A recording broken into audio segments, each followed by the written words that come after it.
All right, here's the cabinet layout. These base cabinets are 18 deep. These are 12 deep. The top of the crown molding is where the cursor is. Open fronts, adjustable shelves, the same door style as the kitchen. This top one slab, and then the raised panel for these two drawers, the side panels, and these side panels. Crown molding at the top. The drawer box is 15 inches deep, so the inside is 14, and that's the width.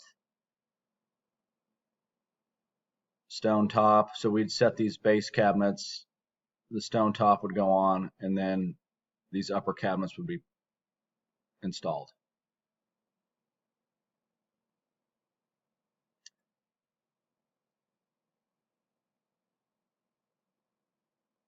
And this is to size and scale, of course. They're 29 inches wide.